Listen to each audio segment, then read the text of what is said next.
The wooden roof. The question, of course, what damage also now to the inside, whether people inside who were put at any risk, and it is just too early to say as yet, but we have not been told of any casualties at this point. Well, the BBC's Fergal Keane has been on the banks of the River Seine, and a short time ago he sent this update. Fire crews from across Paris have come here to save whatever they possibly can. And the striking thing, standing among the crowds on the banks of the Seine, is just the silence, the quiet of people stunned by the destruction of not just a great French cultural artefact, but of one that belonged to the world. Well, we can talk now to our religion editor, Martin Bashir. Martin, just first, I mean, this is an iconic Catholic cathedral. This is Easter week. But this building is loved by people right around the world. It is. It's a World Heritage Site, as you've been saying. I think the interesting thing about the cultural status of Notre Dame is that its only major rival on the skyline is the Eiffel Tower.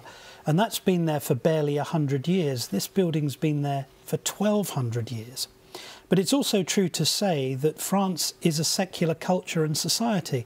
In 1905, the French passed a law on the separation of church and state, which prohibited the state from recognising or founding any religion, and led to the barring of religious symbols in schools and public institutions. It also led to the closure of most church-run schools. And it's interesting that when President Macron expressed his own sadness, he said that his thoughts are with all Catholics and all French people, acknowledging at the same time the history of the nation, but also the present status. In terms of the Catholic Church itself, estimates range somewhere between 41 and 88% of the nation describing themselves as Catholics. The Church is organised into about 98 dioceses, and in 2012, these dioceses were being served by 7,000 priests above the age of 75.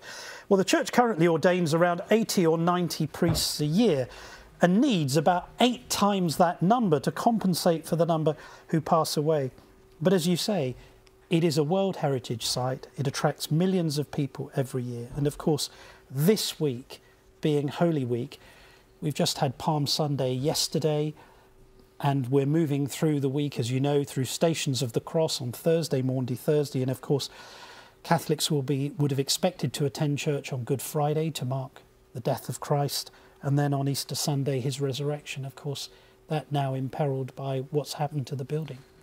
We're just hearing that saving Notre Dame is not certain, according to the French Deputy Interior Minister on Reuters news agency. So saving the building itself, obviously, that is key at the moment. And we've seen firefighters, you can still see the water jets trying to get inside the building because it seems as though flames are inside one of the bell towers. I've just seen Notre Dame just a few weeks ago. We were in Paris with our family. Oh, were you? And crowds of people still from all around the world queuing up to get inside. Sure. How does this building manage to be iconic for people, you know, from the other side of the continent, but also maintain its spiritual character? What is its significance in the Catholic Church? Well, in part, it's its age. And of course, for a period, the papacy was split between Rome and France, and there was the Avignon papacy. But I think that the building itself, principally because of its age, is what makes it such an attractive place to visit. When you visited, I'm assuming you went inside and saw the magnificent front-facing window and the spire and everything else in it. But it is also a functioning church where people worship. So, yes, and to your point, particularly poignant during Holy Week that this should be damaged to the extent that it has been. And of course, there are all those treasures inside that we heard from the authorities they are trying to save, but not clear as yet, you know, whether they were able to get access quickly enough. We've heard messages of support from the Vatican. You know, how big a loss is this potentially to the Catholic community in France, first of all? How big is the Catholic community in France? It's absolutely devastating. You ask about the size of the Catholic community. It's somewhat complicated. When people are asked what their religious position is. Across statistics over the last 15 years, the number's been anything between 40 and 80% of people self-describing as Catholics. I think the vast majority suggested in, I think it was Paris Match 2 years ago, they said that most French people are Catholic atheists. That is a combination of that status. But certainly it's very different to Britain. Of course, in this country we have a monarch who's the supreme governor of the church. We have bishops who sit in the House of Lords. We have major ceremonies that take place in our religious institutions. But since 1905, with this separation of church and state, France has established itself as a secular state. I was reading one thing before I came on air, which said, you know, is this in some way a condemnation for that? You'll remember the fire, I think it was in Durham Cathedral, when the bishop up there had said certain things about the veracity of the New Testament, and then there was the fire that struck. So that was a similar thought. But no, I mean, it's obviously utterly devastating. How many plans would there have been in terms of trying to restore this building? As we've heard, you know, it's not clear how much of this is going to be intact when the flames are finally put out. But I'm afraid I'm not the best person to answer that question. But you would expect a monument of this age, of this beauty, of this historic importance, to have a plan and a... Well, what we do know is that last year the Catholic Church sent out an appeal for funds because they were looking for money to help support the cathedral. And it's also the case, it certainly appears to be the case, that there must have been some kind of emergency plan that applied to a building like this. But I'm afraid I don't have any answers on that. OK, Martin, just stay with us for a moment. I just want to read out as well something from Anne Le Breton, a Deputy Mayor of the Le Marais district of Paris, who's told us that she arrived in time to see the spire fall. It just started coming in flames. It literally just flamed up in 15 minutes. And she said everybody's running to see it and everybody's crying and everybody is so sad. Well, let's speak to Olivia Johnson, who lives in Paris and witnessed that fire also. Olivia, just tell us what you saw. Where were you? Yeah, so maybe less than an hour after the flames started, I ran to see. I live about less than a mile from Notre Dame, and there were already crowds gathering as the first flames kind of showed themselves. And the scene was, people were quiet and sad, and just felt like nothing could be done. And were you forced to move away? What was the response on the ground? I was forced to move away, yes. I stood there for about 5 minutes, and then ashes and hot embers actually were falling down on the crowd, and so the police were forcing people back. What were your thoughts as you saw this? I'm devastated. I'm standing here watching it from the backside now, and I walk past this building almost weekly, and it's so beautiful and such a bright spot in my day, and so it's devastating for me, who's not even French, to see this happening. Did you have any idea, as you saw this starting, how it could have started? Was there any indication, any sound, any particular smell, and any clue at all? I'm not quite sure. I know that there have been reports of issues with the construction and the scaffolding that's been up there for a while. But yeah, all I saw was just a giant plume of kind of green-yellow smoke rising from the building for a really long time. And so where are you standing now? What can you see at the moment? I'm on the left bank of the Seine. I'm facing west, but I'm looking at the backside, the famous flying buttresses of the building. And I can still see flames pretty much right behind the two towers in the front and in the central part of the building. Still see flames rising up. And yeah, there are firefighters all around it trying to fight the fire, and still sirens going off every couple seconds. And just the Seine is lined with hundreds and thousands of people. It is crazy. I've never seen Paris this packed. And how are people reacting? And you're saying just that it looks as though there are flames inside both towers. Is that what you're saying? Behind the two towers, I can't see quite if it's in the towers. I sure hope not. But yeah, right in the middle of the building. OK. Annie Shipton, thank you very much indeed. We can speak now to another eyewitness there. Britain is in Akbatu, who was inside the cathedral. Isin, where were you when this fire happened? Okay, so basically, my mum and my sister are visiting me here in Paris. I'm on my year abroad, and we were inside the cathedral at Notre Dame at around 6:30, and a kind of alarm went off and an announcement saying that we should leave the building for our security. So the Notre Dame usually finishes at 6:45, so I assumed that maybe it was overcrowding or tourists had got too loud because the mass was still on, but obviously it was the fire. Did you see the fire or see the smoke or smell anything? When I was outside, yes, but not while I was inside. When we were inside and we were asked to evacuate, I actually couldn't see any sign of fire or anything like that. It wasn't until I was outside.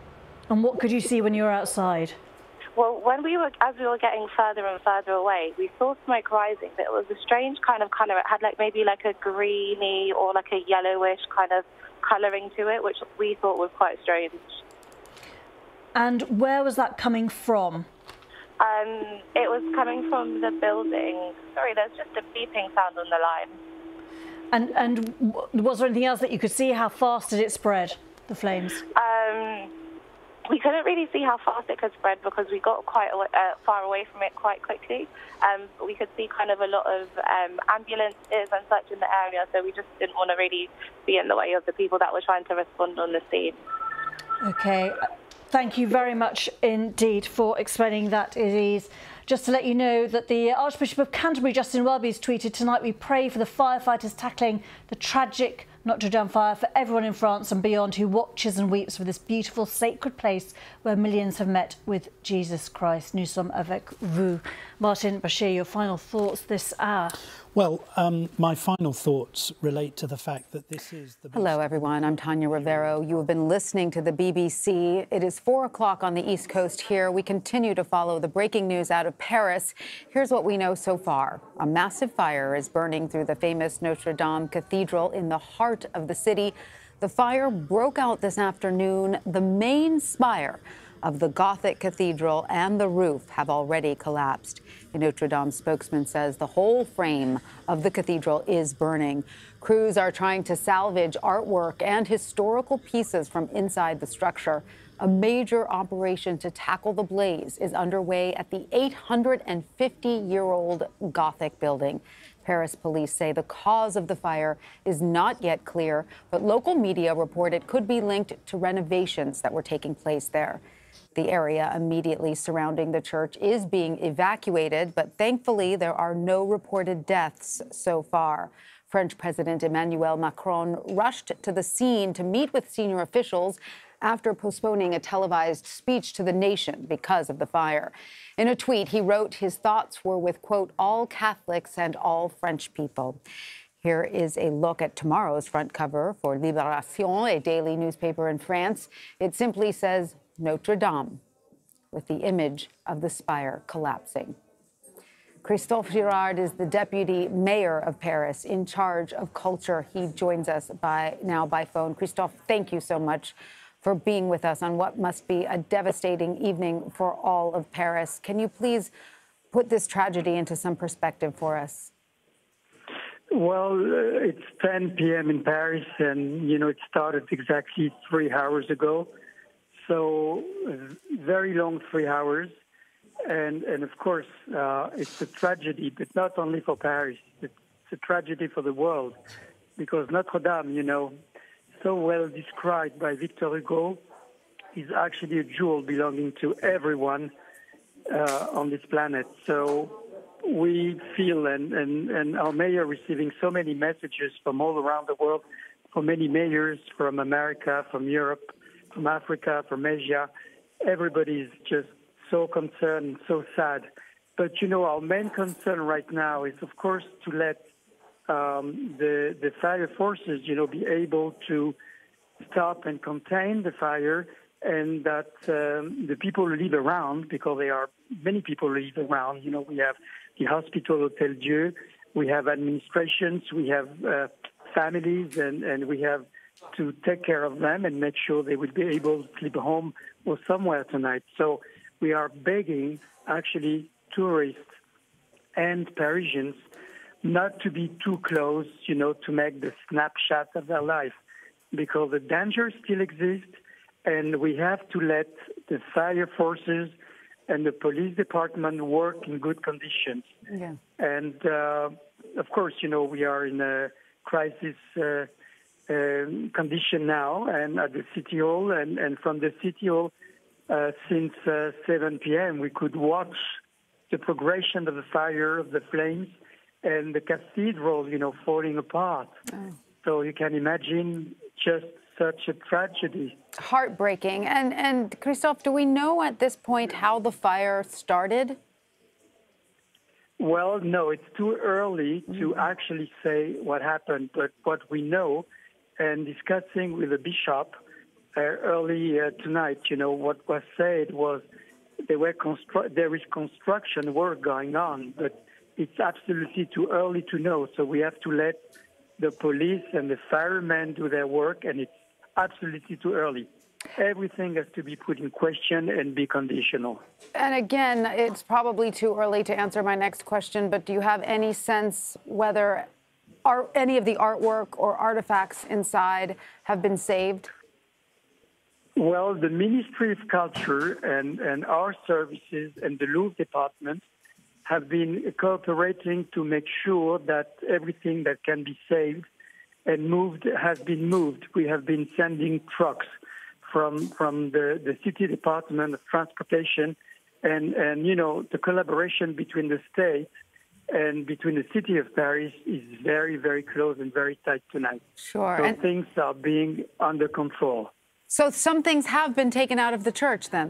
Some things have been rescued? Yes. Some paintings, and yes, there have been elements, being taken away, because when it started at the roof. So there was, the reaction of the bishop team and I would say the administration, of course, to react, to protect, the values they could take out. So they did. Well, that's good to hear, because we didn't know whether anything at all had been saved from the church. So that is wonderful to hear that at least some things. Yeah. There are many things being saved and transported by our services and the state services. And then what is the latest that you were hearing from the Paris Fire Brigade about the status of the fire? Have they been able to put any timeline on it, or is that also an unknown at this point? It's absolutely unknown, and we have to be extremely careful in words. Of course, of course. Now, this cathedral is not only iconic to Paris, it is iconic to the world. 12 million tourists come every year to come and visit the cathedral. What sort of impact to tourism can you imagine this fire will have to Paris and to France? Well, the feeling I have, there will be a lot of solidarity, because the cathedral actually belongs to the world. And we have been receiving through social networks already some proposals of supporting, and it's very moving, because everybody feels like it's their own. Yes. And the mayor of Paris, Anne Hidalgo, and the President Macron, they were together there, and I think they want to join the efforts. And actually, we will ask, I'm sure, for an international campaign to support, the repair, because what we have to have in mind, once the fire is over, once we are sure every citizen, every Parisian is safe and every tourist is safe, that Paris has always rebuilt whatever has been destroyed by people or by fire or by accident. So the future will be with us, and Notre Dame will live. I'm so happy to hear you say that. So plans are sort of already underway to rebuild the cathedral. Then are there very specific, notes and plans that still exist that would allow the cathedral to be more or less reconstructed as it once stood? The wonderful historians, architects, and specialists of landmark treasures, and they will, of course, meet and exchange, and I'm sure, within the coming weeks, we will absolutely restart, and there will be a very positive attitude to save this beloved, jewel of the world. And thank you so much for actually, being able to support this through the waves and through radio and the media. Oh, absolutely. I mean, I think the world will be supporting your rebuilding efforts. Can you talk a little bit about the impact on the Catholic community that this fire will have, especially since we are in the middle of Holy Week? Well, you're right. It's Easter holiday, and the Catholic community is, of course, very attached to Notre Dame Cathedral. Catholics come from all around the world to visit Notre Dame and to pray. So tonight, the message also of our mayor, Mrs. Hidalgo, was to be close to the community, the Catholic community, as she went right away to be with the bishop, Monseigneur Chauvet, to be with him. He was, when I had him on the phone, he was crying, and wow. like a child and like a person lost, seeing his cathedral, like you said, was in fire. He said it's just not believable. So, of course, our thoughts go to our Catholic friends. Of course. And Christophe, do you think that the Yellow Vest protests will pause this weekend? Well, it's always difficult in a democracy, to make connection between demonstration. President Macron was supposed to speak tonight on television, and he had to cancel.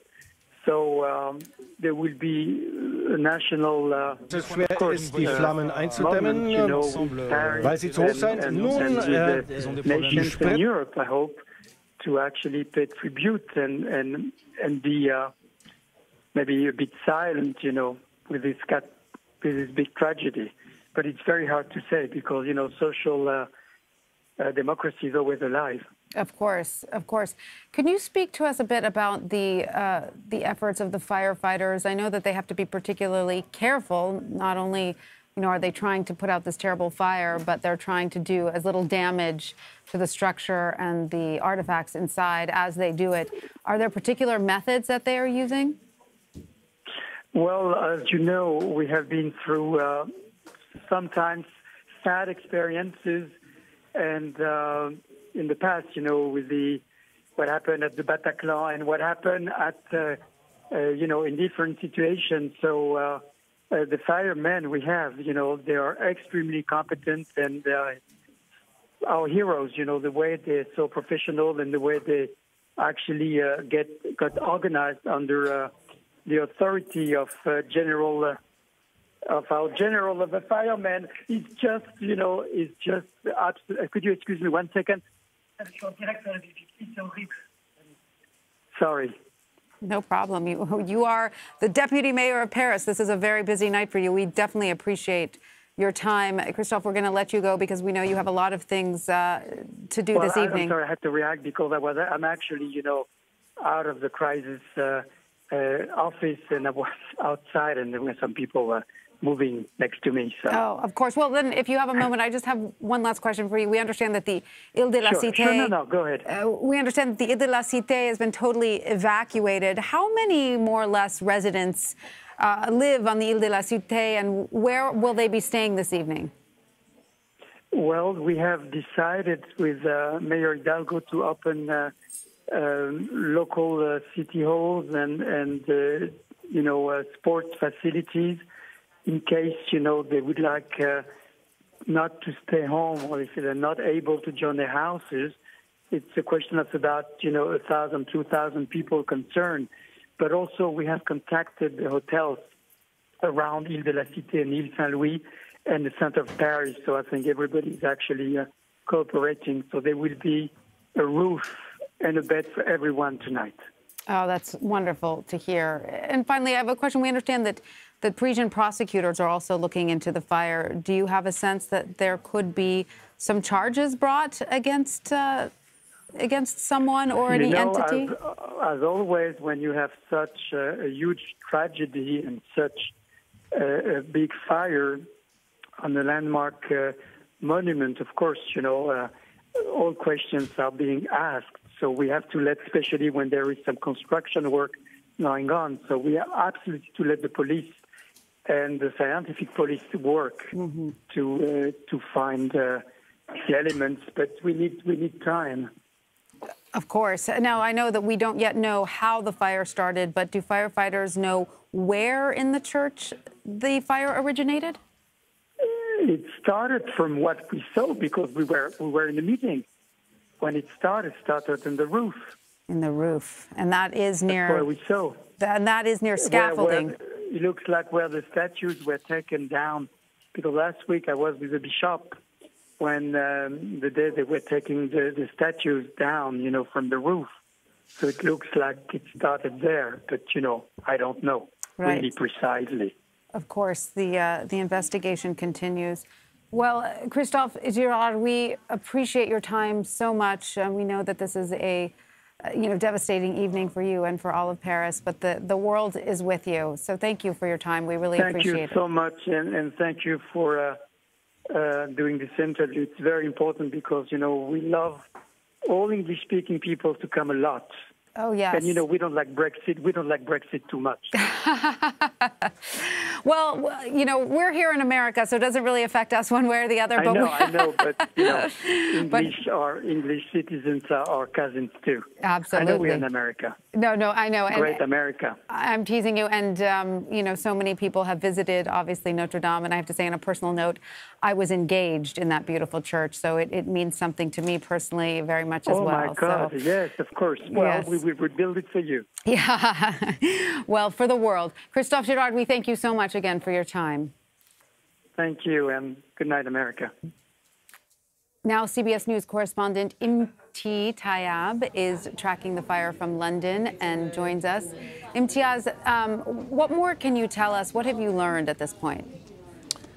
Hi, Tanya. Good to be with you. Agonizing images out of Paris as this historic monument, this 850-year-old monument is in flames. And I need to say it is really burning. I mean, it's extraordinary, these images that we're seeing out of Paris, this historic building, this place which so many people have visited. I myself have traveled to Paris many times. Notre Dame is always at the top of my list. But again, in flames right now. We understand that there are 400 firefighters battling this blaze.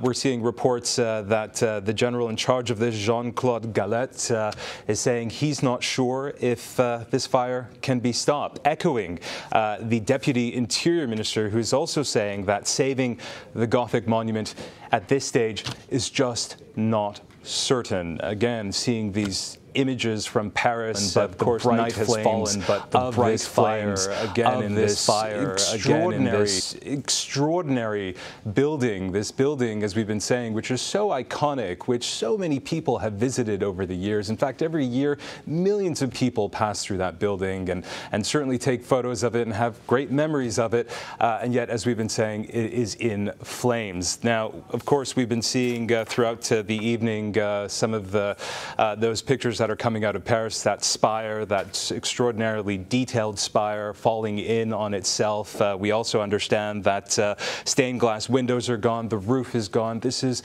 an extraordinary large fire, but as we've been saying, hundreds of firefighters are on the ground trying to contain it.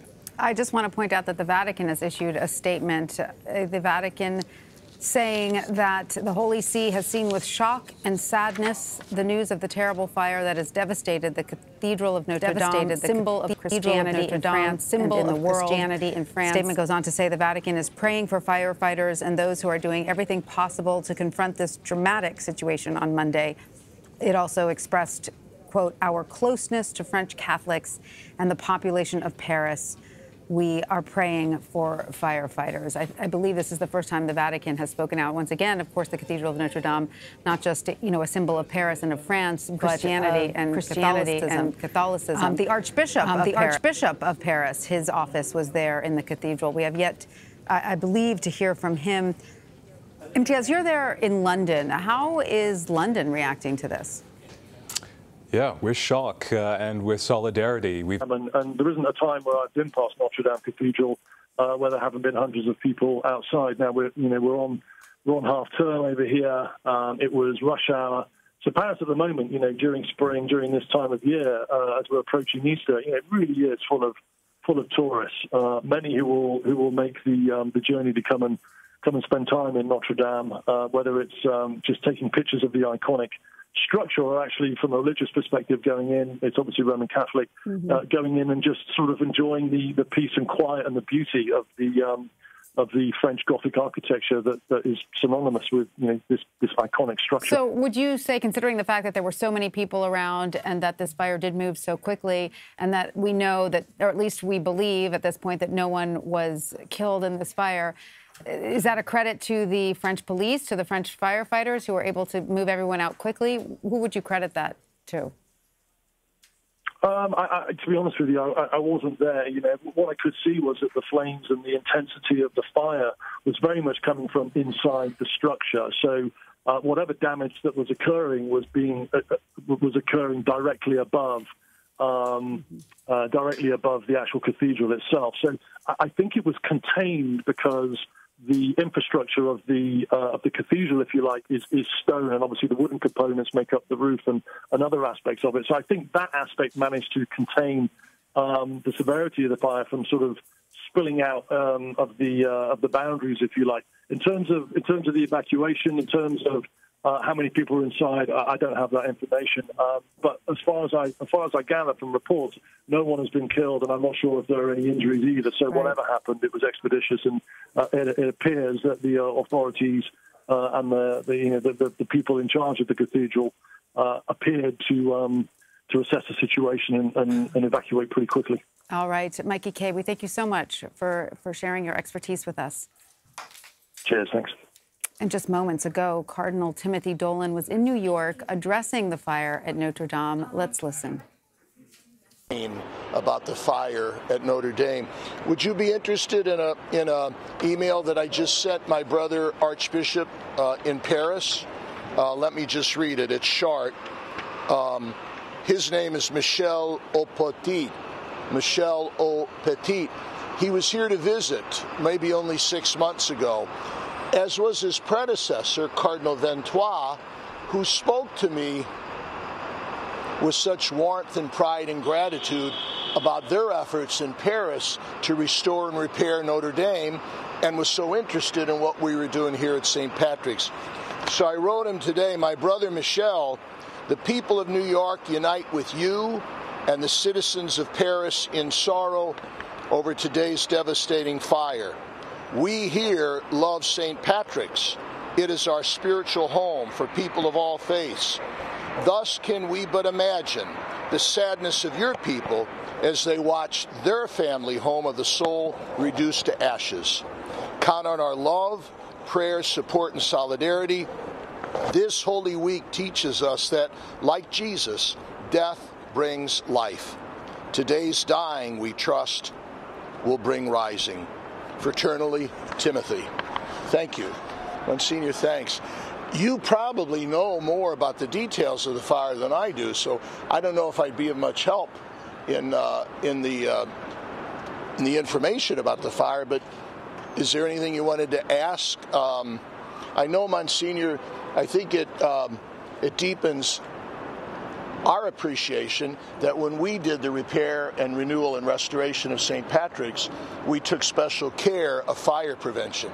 We really are grateful for the attention that the New York Fire Department gives to us all the time. They inspect us how often? 3 or 4 times a year. And they placed a new mist system upstairs because the roof is wooden. Right. And they coated the roof with a fire retardant. So we've taken all prudent steps to see that such a tragedy could not happen here, but who knows with fires. So anyway, thank you all for being here. Appreciate it.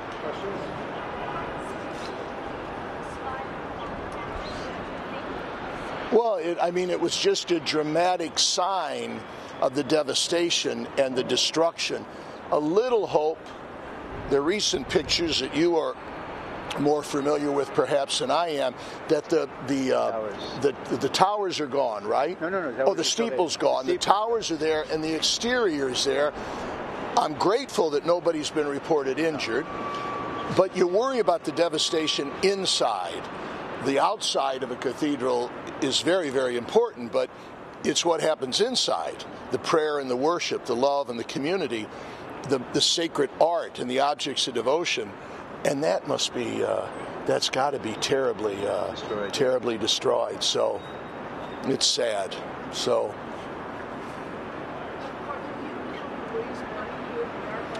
I would think so. Yeah. We should. Yeah. We still owe money here, and thanks to the generosity of this community, we're close to paying off the repair here. But that would not stop us from trying to reach out to see the assistance that they need. So, thank you, everybody. A blessed Holy Week and Easter. One more question. Yes.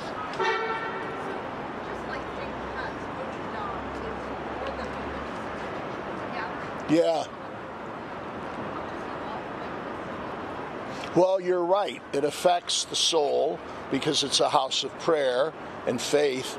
Boy, it affects the heart because it's a place of love and gathering in community.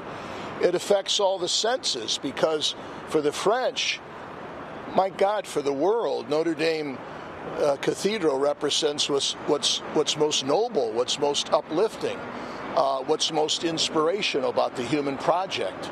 And to see that reduced to ashes, my oh my. I remember our song, From the Ashes, We Rise Up. We had Ash Wednesday. We want to rise up with Jesus at Easter. And I believe that there'll be some rising from this dying. So, thank you. Oh, we would indeed. We'll wait to hear what my brother, Archbishop Michel Petit, the best way that we can help. Right now, the best thing we can do is give them our love and prayers, and that they have in abundance. But when they let us know how we could help, we will. I think Paris and New York enjoy a rich bond, so we don't want to let them down. So, from visits and stuff. Well, I've been honored to be at Notre Dame many times, and I went when I was a student in Rome studying to be a priest, and I was in Paris, obviously, and to be honest with you, I didn't have much money, and I can remember just spending the day in Notre Dame. It was sanctuary for me, both spiritually and a place just to stay, to get out of the rain, and to pray, and to see people, and to admire the art.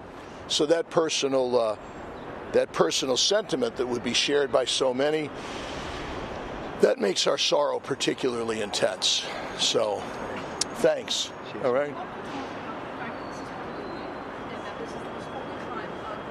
Yeah.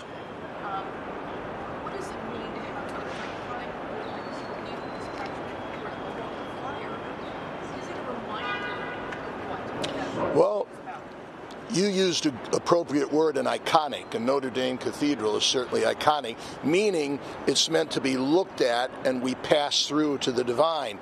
Holy Week, I mean, if we're going to bring lessons out of this, and evil always teaches us something, yes, it's that whole dying and rising. This would be the week that Notre Dame would be most jammed. This would be the week when Notre Dame would be filled with worshipers. This would be the week that Notre Dame Cathedral was just alive with the sacred liturgies of the Church as we commemorate and relive and renew the dying and rising of Jesus. Holy Thursday, Good Friday, Easter. So there is a lesson there, and it's the dying and rising of Jesus, that just as the cross didn't have the last word, neither for people of faith in France will this fire have the last word. Thanks, everybody. See you during Holy Week, I hope. I got to get back to confessions. All right? Thanks for coming, everybody. Richard coming by. We were listening to Cardinal Dolan outside of St. Patrick's Cathedral here in New York City discussing the significance of this fire at Notre Dame Cathedral there in Paris. He compared the death of the cathedral, as it were, and the rising from the ashes, which he hopes will happen, which many people hope will happen after this fire is finally put out, to Easter Sunday. We are in the middle of Holy Week, and that is, of course, what Christians believe happened to Jesus Christ. He rose from the ashes. All right, we're going to take you now over to the BBC and their live coverage. Here, as you said earlier, here, the threat coming to the North Tower, because I think when the towers are threatened, that is really, really serious. We know that the roof is gone. Structurally, I think, I don't know, I'm not an architectural expert, but my hope is that it can come back. The good news that we've heard from the Parisian Archdiocese, they have said that what they call the artworks and the relics have been saved. Now, of course, there is some question as to what that actually means. Does that include, for example, the beautiful carved choir stalls that were just so beautiful and so gorgeously decorated and very finely carved in the cathedral? Could they get those out? We don't know. But as far as the diocese is concerned, they have saved as much as they can. Laura, we appreciate your time. Thank you. That's Laura O'Brien from Northumbria University. Well, while I was talking to Laura, a couple more updates to share with you. The junior French Interior Minister says we're more optimistic than a few hours ago that we can save Notre Dame. Remember, there's concern about the northern tower. That's a more optimistic assessment. This also from Reuters. The same Interior Minister, junior Interior Minister, says another 3 or 4 hours needed to contain the fire at Notre Dame Cathedral.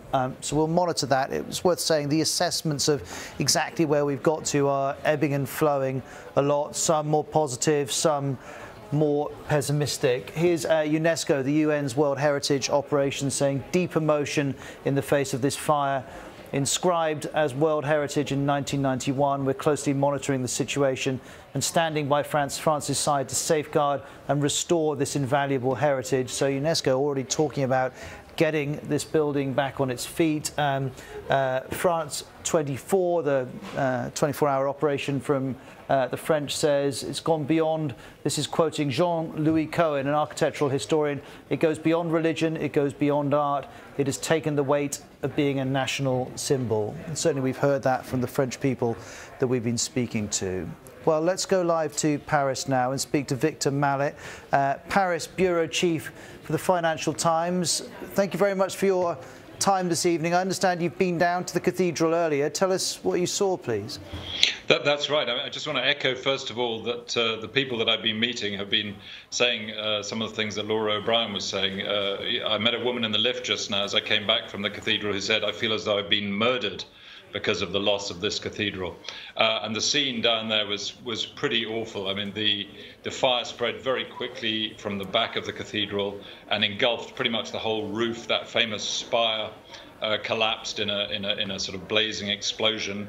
And I very much doubt whether anything inside that's made of wood will have survived. I mean, I'm not an architectural expert like your previous speaker, but I find it very hard to believe that anything much apart from the stonework will survive this blaze. It's so enormous.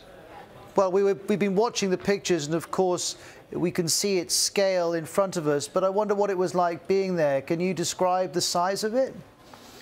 Well, I was standing in front of the cathedral and the fire started at the back, but even from the front where you've got those two famous towers in front of you, we could see the flames kind of surging out of the roof right behind those two towers as it came forward along the roof of the cathedral. We were basically being pelted with bits of burning wood and cinders. And eventually we had to move back. The firemen sort of at that point tried to get in the front of the cathedral through the main front entrance, and there were also a few. There was something like 400 firemen there in all, and trying to, at that point rather feebly trying to put out the blaze. It now looks like they've got a much better handle on things, and they're actually managing to spray water into the blazing building. But at that time they were really struggling to get their hoses to reach the roof. Certainly on the north side of the cathedral. And I can actually hear some sirens in the background as you're talking to me. Presumably there was a sense of a rapidly escalating operation while you were there. Absolutely. I mean, normally you have to remember this is a very sort of busy square full of tourists, full of worshippers. This is the week before Easter, it's a very sort of peaceful but very lively scene, the smoke happened, I think, about 10 to 7 local time, And within about half an hour, the flames were just sweeping across the roof. And it was quite windy, so I think that may have been part of the problem. And it just spread dramatically. And of course, the police and the firemen tried to evacuate the square, which they did pretty quickly, and then try and put out the fire. But it really got a grip, and the sort of scene is really one of devastation. And a lot of people, both visitors and residents of Paris, are deeply, afflicted by this, because it really is one of the great sort of cultural heritage sites of the world. Victor, stay with us. We're getting updates all of the time from the French authorities. Let me just read these out. We're being told by one official that there is one firefighter seriously injured during this Notre Dame fire. We have no more details than that. And this as well, the same official says we can now say that the structure of Notre Dame has been saved from total destruction. And if that's the case, Victor, that's a shift from what we were being told even an hour ago when there was concern for the northern tower. Yeah, I think what they're talking about is the stone structure of the building. The beautiful choir that you heard about earlier, the stained glass windows, that's still very much presumed to be destroyed or certainly at risk. But it looks, as you say, from those latest reports, that the sort of stone parts of the building are there. But this will be a massive restoration project, and a lot of the 13th century and 19th century woodwork will obviously have to be completely replaced because it will have been burnt. I mean, the scale of this fire was really quite large. The flames could be seen from all over Paris, and the smoke also. Before I let you go, Victor, this evening was supposed to be about politics and a big set-piece speech from Emmanuel Macron. We have the European elections a few weeks away, but I'm assuming something of this scale just puts a pause on everything. Absolutely. I mean, Macron, I think, cancelled his speech that he was due to give on politics and the future of French politics. He cancelled it with about half an hour to go. So this was very much a last-minute postponement, and I'm sure he'll come back to it in good time. But absolutely, everybody in France is thinking very much about this particular disaster. Victor, thank you for your time. Victor is the bureau chief, Paris bureau chief of the Financial Times. Well, arguably the most dramatic moment of this fire was the collapse of one spire of Notre Dame Cathedral, and the journalist Seamus Carney saw it happen.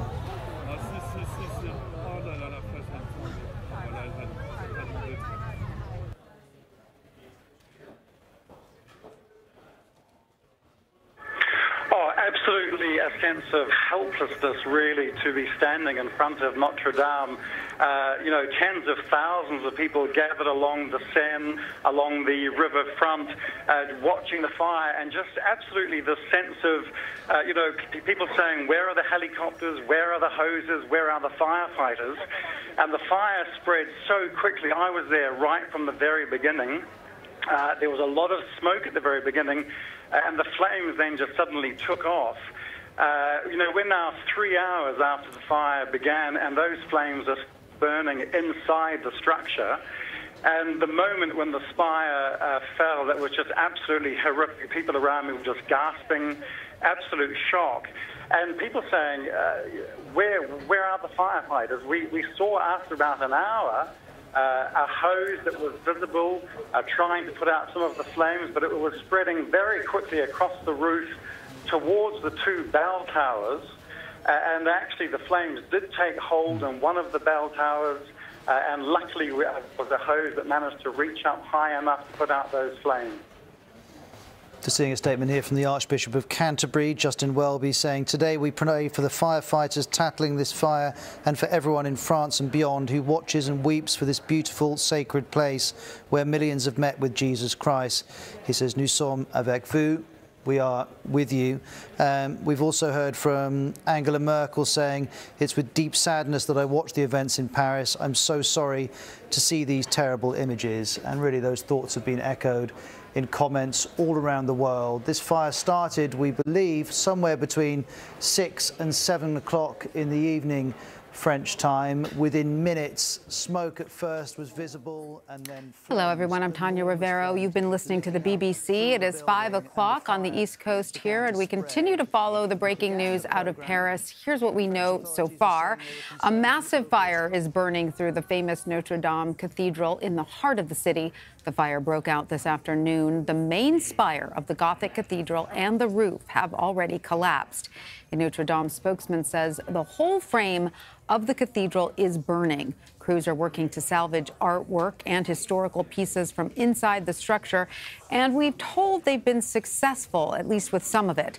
Some 400 firefighters are working to tackle the blaze at the 850-year-old Gothic building, but officials say they are not sure if they will be able to stop the fire from spreading. Authorities say one fireman has been seriously injured. Paris police say the cause of the fire is not yet clear, but local media reports it may be linked to renovations taking place there. The area immediately surrounding the church is being evacuated, but thankfully there are no reported deaths so far. French President Emmanuel Macron rushed to the scene to meet with senior officials after he postponed a televised speech to the nation because of the fire. In a tweet, he wrote his thoughts were with all Catholics and all French people. So here's a look at tomorrow's front cover for Libération, a daily newspaper in France. It simply says Notre Dame with an image of the spire collapsing. CBS News correspondent Imtiaz Tayab is tracking the fire from London and joins us now. Imtiaz, can you tell us the latest? Are firefighters making any progress? We did hear a report that firefighters are optimistic they can salvage Notre Dame's main towers. Is that what you're hearing as well? Yeah, hi there, Tanya. Good to be with you. Paris in agony as the Notre Dame Cathedral continues to burn.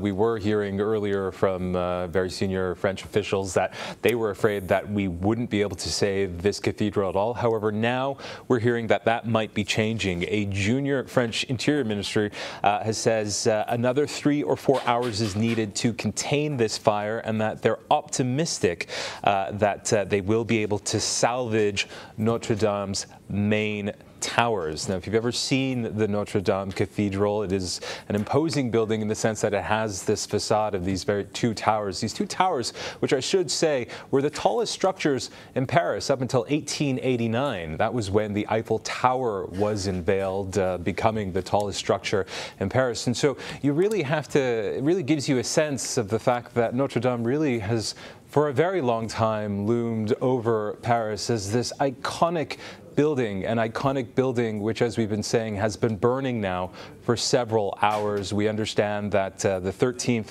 and 18th century woodwork has been damaged, much of it gone. We saw that spire fall over, those dramatic images of those fire. You could hear gasps from the streets as people saw it fall into this inferno, for lack of a better word.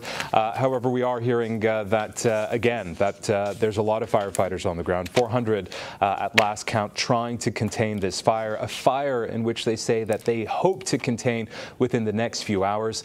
We're also hearing that Emmanuel Macron, the French leader, has made his way to the Notre Dame Cathedral, and him saying that a part of Paris is died. So again, a very dramatic scene there in Paris. The banks of the River Seine has been packed full of people watching as this cathedral, which is so synonymous with Paris, this Paris which of course is a city that is visited by millions of people every year. It is a city of romance and so many memories for so many people, and that church is certainly one of them. That cathedral is one of them. I've just been looking on social media, and I just can't tell you just how many people I've seen just posting their own pictures, their own memories of the Notre Dame Cathedral. So you can really imagine this is a really a global sense of sorrow, if you will, that this church, this cathedral, this iconic monument in Paris continues to burn. Imtiaz, we thank you for that. And Christophe Girard is the deputy mayor of Paris in charge of culture. Earlier, I spoke with him by phone about the devastating loss of the cathedral, not just for Paris, but for the world. And of course, it's a tragedy, but not only for Paris. It's a tragedy for the world, because Notre Dame, so well described by Victor Hugo, is actually a jewel belonging to everyone on this planet. So we feel, and our mayor receiving so many messages from all around the world, from many mayors from America, from Europe, from Africa, from Asia. Everybody is just so concerned, so sad. But, you know, our main concern right now is, of course, to let the fire forces, you know, be able to stop and contain the fire, and that the people who live around, because there are many people who live around, you know, we have the hospital Hotel Dieu, we have administrations, we have families, and we have to take care of them and make sure they will be able to sleep home or somewhere tonight. So we are begging, actually, tourists and Parisians not to be too close, you know, to make the snapshot of their life, because the danger still exists, and we have to let the fire forces and the police department work in good conditions. Yeah. And, of course, you know, we are in a crisis condition now, and at the City Hall, and from the City Hall, since 7 p.m., we could watch the progression of the fire, of the flames, and the cathedral, you know, falling apart. Oh. So you can imagine just such a tragedy. Heartbreaking. And Christophe, do we know at this point how the fire started? Well, no, it's too early to actually say what happened. But what we know, and discussing with the bishop early tonight, you know, what was said was there is construction work going on, but it's absolutely too early to know. So we have to let the police and the firemen do their work, and it's absolutely too early. Everything has to be put in question and be conditional. And again, it's probably too early to answer my next question, but do you have any sense whether any of the artwork or artifacts inside have been saved? Well, the Ministry of Culture and our services and the Louvre department have been cooperating to make sure that everything that can be saved and moved has been moved. We have been sending trucks from the City Department of Transportation, and you know, the collaboration between the state and between the City of Paris is very, very close and very tight tonight. Sure. So and things are being under control. So some things have been taken out of the church then? Some things have been rescued? Yes. Some paintings, and yes, there have been elements, you know, being taken away, because when it started at 7, it started at the roof.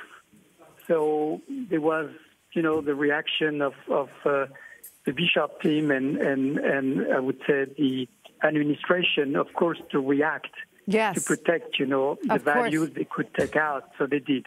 Well, that's good to hear, because we didn't know whether anything at all had been saved from the church. So that is wonderful to hear that at least some things. Yeah. There are many things being saved and transported by our services and the state services. And then what is the latest that you were hearing from the Paris Fire Brigade about the status of the fire? Have they been able to put any timeline on it, or is that also an unknown at this point? It's absolutely unknown, and we have to be extremely careful in words. Of course, of course. Now, you know, this cathedral is not only iconic to Paris, it is iconic to the world. 12 million tourists come every year to come and visit the cathedral. What sort of impact to tourism can you imagine this fire will have to Paris and to France? Well, the feeling I have, there will be a lot of solidarity, because the cathedral actually belongs to the world. And we have been receiving through social networks already some proposals of supporting, and it's very moving, because everybody feels like it's their own. Yes. And the mayor of Paris, Anne Hidalgo, and the President Macron, they were together there, and I think they want to join the efforts.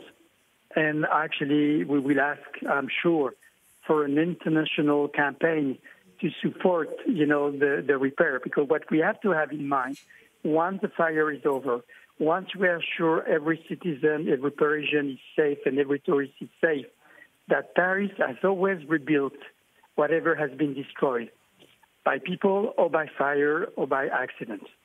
So the future will be with us, and Notre Dame will live. I'm so happy to hear you say that. So plans are sort of already underway to rebuild the cathedral. Then are there very specific, notes and plans that still exist that would allow the cathedral to be more or less reconstructed as it once stood?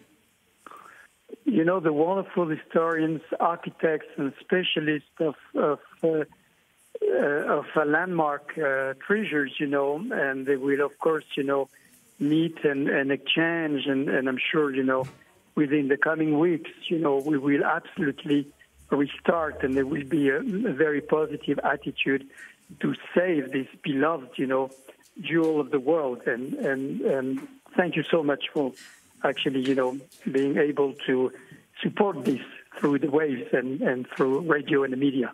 Oh, absolutely. I mean, I think the world will be supporting your rebuilding efforts. Can you talk a little bit about the impact on the Catholic community that this fire will have, especially since we are in the middle of Holy Week? Well, you're right. It's Easter holiday, and the Catholic community is, of course, very attached to Notre Dame Cathedral. Catholics come from all around the world to visit Notre Dame and to pray.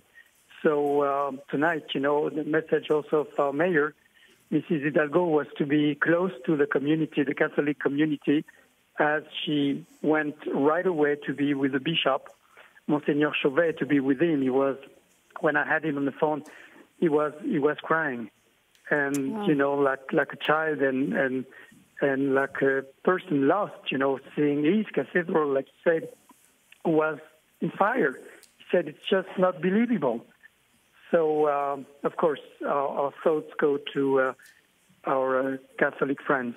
Of course. And, Christophe, do you think that the Yellow Vest protests will pause this weekend?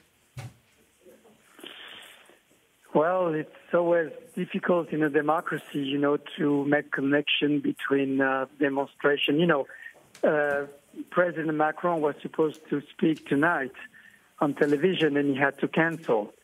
So there will be a national, of course, moment, with Paris and with the nations in Europe, I hope, to actually pay tribute and be maybe a bit silent, with this big tragedy. But it's very hard to say because, social democracy is always alive. Of course, of course. Can you speak to us a bit about the efforts of the firefighters? I know that they have to be particularly careful. Not only, are they trying to put out this terrible fire, but they're trying to do as little damage to the structure and the artifacts inside as they do it. Are there particular methods that they are using? Well, as you know, we have been through sometimes sad experiences. And in the past, with what happened at the Bataclan and what happened at, in different situations. So the firemen we have, they are extremely competent, and our heroes, the way they're so professional and the way they actually got organized under the authority of our general of the firemen. It's just, could you excuse me 1 second?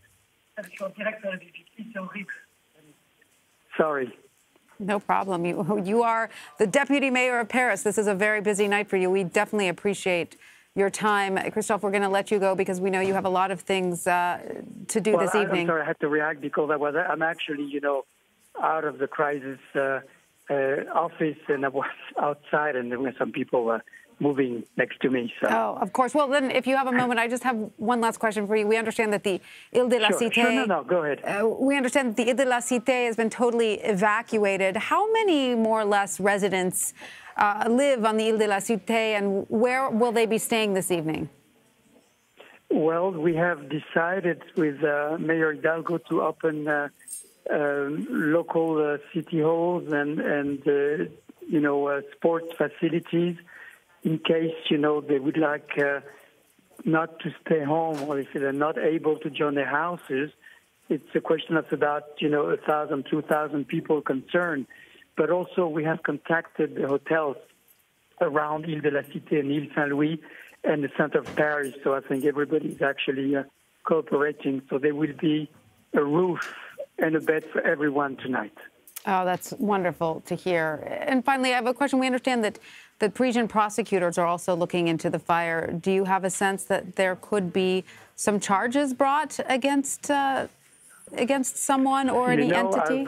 As always, when you have such a huge tragedy and such a big fire on a landmark monument, of course, all questions are being asked. So we have to let, especially when there is some construction work going on. So we have absolutely to let the police and the scientific police work to find the elements. But we need time. Of course. Now, I know that we don't yet know how the fire started, but do firefighters know where in the church the fire originated? It started from what we saw because we were in the meeting. When it started in the roof. In the roof. And that is near... That's where we saw. And that is near scaffolding. Where it looks like where the statues were taken down. Because last week I was with the bishop when the day they were taking the statues down, from the roof. So it looks like it started there. But, I don't know really precisely. Of course, the investigation continues. Well, Christophe Girard, we appreciate your time so much. We know that this is a devastating evening for you and for all of Paris, but the world is with you. So thank you for your time. We really appreciate it. Thank you so much, and thank you for doing this interview. It's very important because, we love all English-speaking people to come a lot. Oh, yes. And, we don't like Brexit. We don't like Brexit too much. Well, we're here in America, so it doesn't really affect us one way or the other. I know, but, English citizens are our cousins, too. Absolutely. I know we're in America. No, I know. Great America. I'm teasing you. And, so many people have visited, obviously, Notre Dame. And I have to say, on a personal note, I was engaged in that beautiful church. So it means something to me personally very much as well. Oh, my God. So, yes, of course. Well, yes. We will build it for you. Yeah. Well, for the world. Christophe Girard, we thank you so much again for your time. Thank you, and good night, America. Hi, everyone. I'm Elaine Quijano, picking up our coverage here from my colleague Tanya Rivero. Let's go to CBS News correspondent Elaine Cobb on the phone with us now from Paris. So, Elaine, give us an update. What is the very latest? Elaine, the local mayor says they are confident that they can save the main structure of the church and the two towers, but the interior, all the woodwork, all of the roof has been burnt. There's still some fire being fought by the firefighters here. There are a lot of police in the area, and the streets around the Ile de la Cité still blocked off. All of the locals evacuated. There's been a lot of interest from locals here, of course, people taking to high spots in the city to look down on the fire. A lot of tweeting and notes on social media from people about how sad they feel and about the loss of a friend, this part of Paris that is such an integral part of the city. And can you talk about that a little bit more, Elaine? When one thinks of the skyline of the city of Paris, you think of the Eiffel Tower, of course, but you also do think of Notre Dame. Absolutely. It's right in the heart of the city, both literally and figuratively.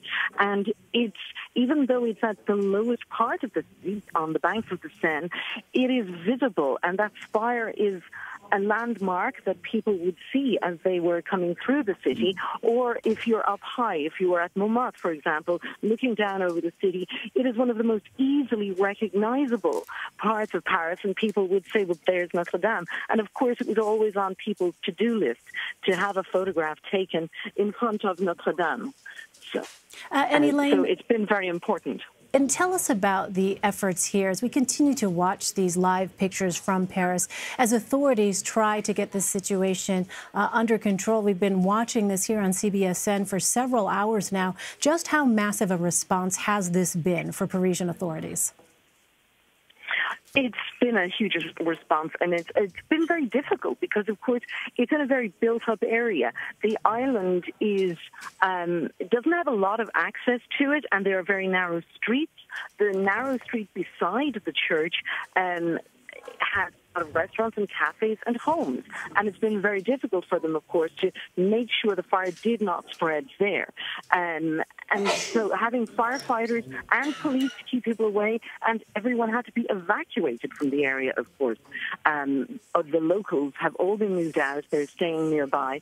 And the restaurants, of course, shut down and tourists taken away. And there is a hospital just there. And, of course, all the patients had to be taken out. Not an easy task, of course. And Elaine, I wonder, have you had an opportunity to talk to people there in Paris? What are they telling you as they watch this fire continue to burn? First of all, most people are shocked. This was so unexpected, and it's been so fast. This building has been there since the 12th century. It survived the French Revolution when so many other buildings were sacked by the revolutionaries. It survived the 100-Year War. It survived 2 world wars in the last century. Now, in the space of one evening, it has gone up in flames and much of it destroyed. And that's a terrible shock to people. And also, it's a bad time for French people to lose a monument like that.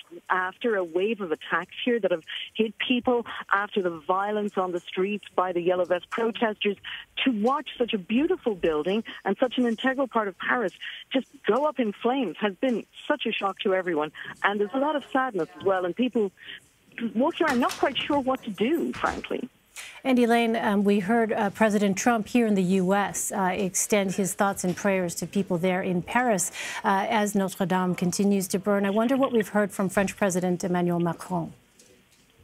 Well, he went to the site, but he didn't speak there. Of course, there are no other people around, but he tweeted that it was a great loss for France, for him.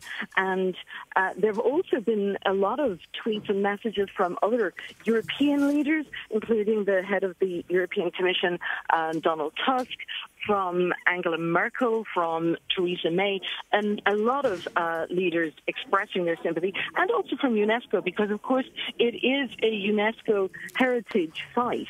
And even when I was speaking to the spokesman for the cathedral last year about the renovation project, he said, this isn't just a French monument. It's not a Parisian monument. It's very much a world monument. This is something that is known everywhere and is in the heart of many people everywhere. And in addition to that, Elaine, I think some may be wondering about injuries. Can you tell us what you've heard from authorities regarding any possible injuries to either civilians or tourists or firefighters battling the blaze? Well, City Hall say that nobody was injured and there were no deaths, thankfully. They, because the fire started, it would appear in the roof, and they got people out very, very quickly, and then they moved everyone back very quickly. In effect, the flames were more interior, if you will, in that space, so that people were able to be brought back out very quickly. And then, of course, they evacuated neighbouring buildings and all the people who live on the island just to make sure in case the Notre Dame collapsed or in case the fire spread. All right, Elaine Cobb, CBS News correspondent, reporting to us from Paris. Elaine, thanks very much. Thank you.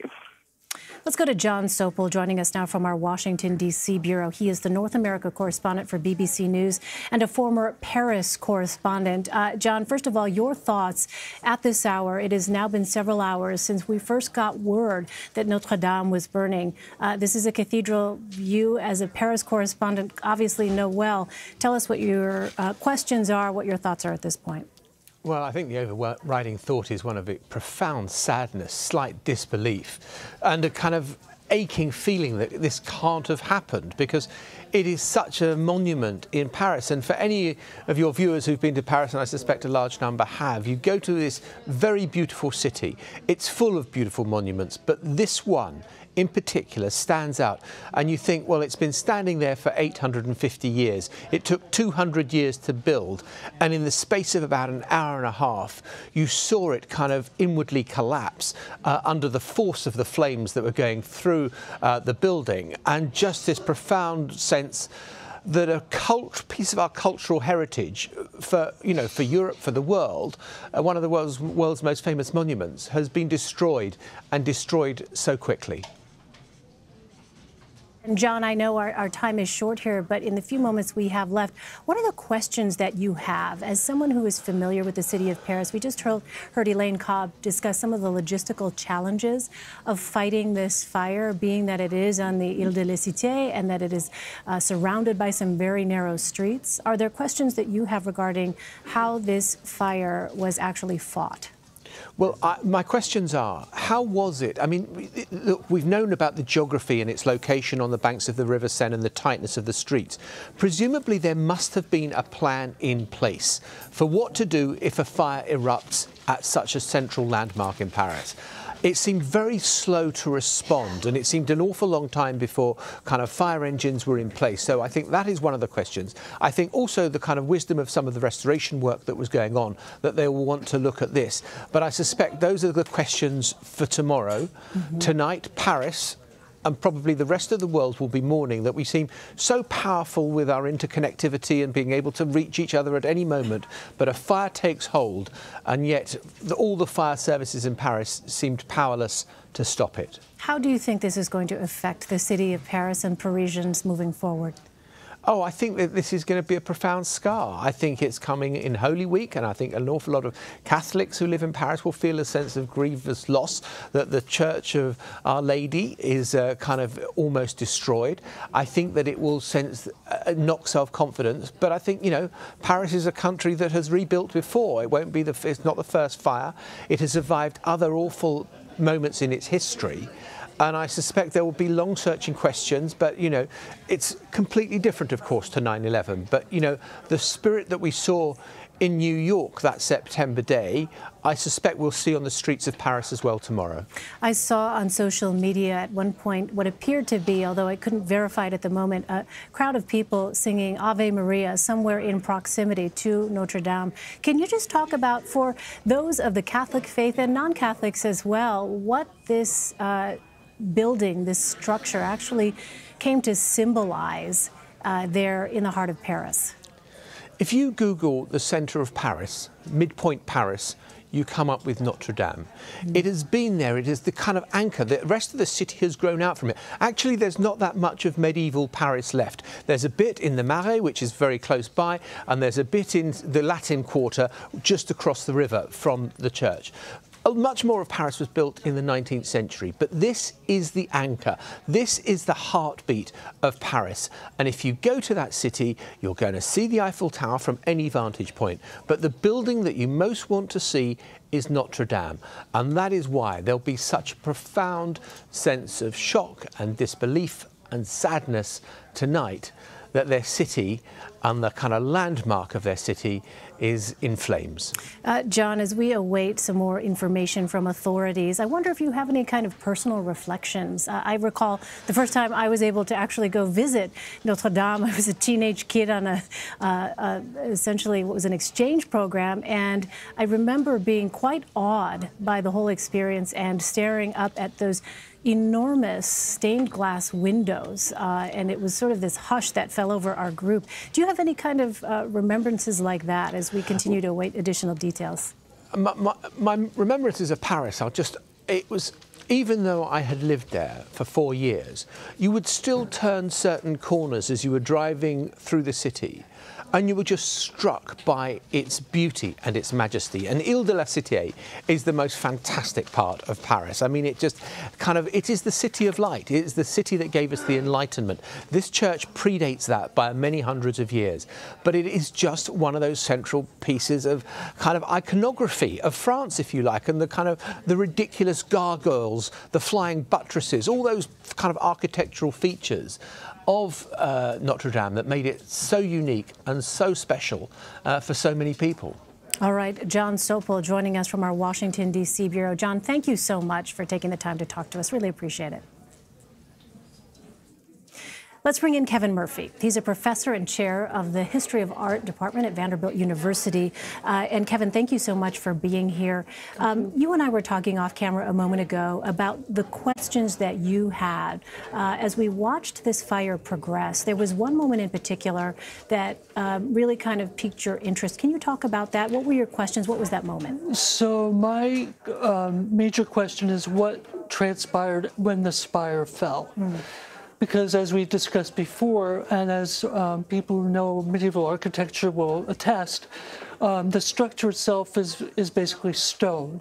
It's a stone vaulted structure that, so the more or less ceiling over the main space or the nave is made out of stone that's supported on columns and on the famous buttresses on the exterior of the structure. But the roof above it is, of course, made out of wood. And so clearly that burned, and the spire, which also had a lot of wood in it, also burned and fell, as we all saw earlier today. It crashed. Dramatic video that was. Right. Yeah. I mean, your previous commentator spoke about 9/11. That was my 9/11 moment. You know, it was like watching the towers fall, to see the spire fall. So my question is, what happened when it fell onto those stone vaults? Were they adequately strong that they withstood the force of the falling spire, or did they sustain damage? And so that would be my question. I don't suppose we'll know until tomorrow, at least. And what else, as you look at these images, you know, with this fire continuing to burn this hour, what else is it that you are wondering about as someone who's very familiar with this kind of architecture? So my question is, what is the fire that's now burning on the interior of the cathedral? We've heard talk about the objects on the inside, some of which have been removed, but it does seem that there's something burning inside this basically stone structure. So my question would be, you know, what is that? What's the extent of that fire? What's the amount of heat that's being produced in it that might create structural issues, and also, of course, cause damage for the stained glass, which we're all very concerned about. And when you hear authorities, our Elaine Cobb was telling us a moment ago, authorities saying that the structure itself has been saved, what does that tell you? Well, it doesn't tell me very much yet, because the structure is mostly stone, so we would expect that it wouldn't be as susceptible to fire as with the parts that have a lot of wood in them, or you know, cast iron, which could have been introduced in the 19th century and earlier restorations, that would be susceptible to bending and even melting eventually. So I'm not surprised that the structure is still there. The question is what damage it sustained, and we don't know that yet. So there were reportedly renovations going on at the time. Typically, when renovations take place to a structure as old as this, are there efforts to sort of retrofit fire protection systems into those kinds of buildings, or is it frankly just logistically quite difficult given that they are so old and not at all designed the way a more modern building would be? Right, of course. So any fire suppression would be, you know, introduced beyond what was already historically there. But usually an effort is made to do that. But of course, you know, I don't know anything about what the fire issues were in the current restoration, whether there were steps taken to introduce sprinklers or other kinds of fire suppression, but that would be a consideration, you know, in most restoration projects. But I simply don't have information about that in this case. When you talk about the cultural significance of Notre Dame, can you describe that for people who maybe have not had a chance to be there or really understand its place in history? This is a building that, as Elaine Cobb was saying, survived the French Revolution. It survived 2 world wars. Can you talk about its significance? Right. So its, you know, its significance is long-standing, as it was seen, you know, it was the Cathedral of Paris, but because Paris was the capital, it was also seen as the Cathedral of France. So we heard the Vice Mayor of Paris talk about its global significance. That argument was made as early as the 19th century. when efforts were made to restore it, that it was important to France, but it was also important to the whole world, that it was becoming a tourist destination even in the 19th century. But, before that, there had always been an enormous amount of attention paid to its significance, yes. I'm sorry, oh, okay. So we are listening, but we don't have a translation yet, which is why we're not bringing this to you in full. There you see French President Emmanuel Macron, but once we get that translation, we'll bring that to you. Continue on, Kevin, and we're going to continue to monitor. And what is it that he said? I'm sorry, control room? He's expressing his sympathies and obviously thoughts with the firefighters as they continue their work. So we are working to get this simultaneously translated for you. As we do that, let's continue our conversation here with Kevin Murphy. Pardon the interruption here, Sure, Kevin. no problem. So you mentioned the French Revolution. Well, at that moment, that was the moment at which the church was disbanded in France. And that was the point at which the church was actually attacked. And Victor Hugo, who we've heard talked about a lot today, is the author of Notre Dame de Paris, the famous 1831 novel in which he popularized the building. He also wrote a famous essay which was called War on Demolishers, in which he got people to stop demolishing these monuments that were attached to the monarchy and to the church in the wake of the revolution, and tried to argue for a restoration campaign. So after the revolution, when the church is reestablished under Napoleon, becomes very important to him, and we've heard about the events that took place around Napoleon there. And Napoleon initiated a restoration campaign which lasted for decades, which was aimed at reversing the destruction that had taken place during the revolution and also during the period in which the church was really disbanded. Did I read that he was crowned there? Yes. That is Right. the case. Can you give us a sense of some of the other moments in history that have taken place in that building? Well, if we zoom forward to the late 19th century, to the construction in 1889 of the Eiffel Tower, Notre Dame really took its place in a lot of discussions at that point as the other major monuments. So there was the Tower of Notre Dame, which was very tall. And then there was the nave of Notre Dame, which was soaring and this kind of vast space. So those two things, the Tower of Eiffel's Tower and the nave of Notre Dame, were the two iconic buildings in 1889 as France marked its 100-year anniversary of the French Revolution. And you were telling me the spire that we saw actually is of a more modern, recent time. I think some people might not be aware of that. Can you talk about that? Right. So the spire was part of a restoration that was begun in the mid-1840s. And the architects responsible for that were Eugène Emmanuel Viollet-le-Duc, who was probably the most famous architectural theorist and restorer the 19th century in France, and his collaborator Jean-Baptiste Lassus, who died in the 1850s. And Viollet-le-Duc continued the project. And so one of the last things that he did was to reconstruct the spire with the figures on the base of it that were luckily removed recently for restoration, so are now part of the destruction. I just want to interrupt for just a moment to let you know this is a rough translation of what we have been listening to there in the control room.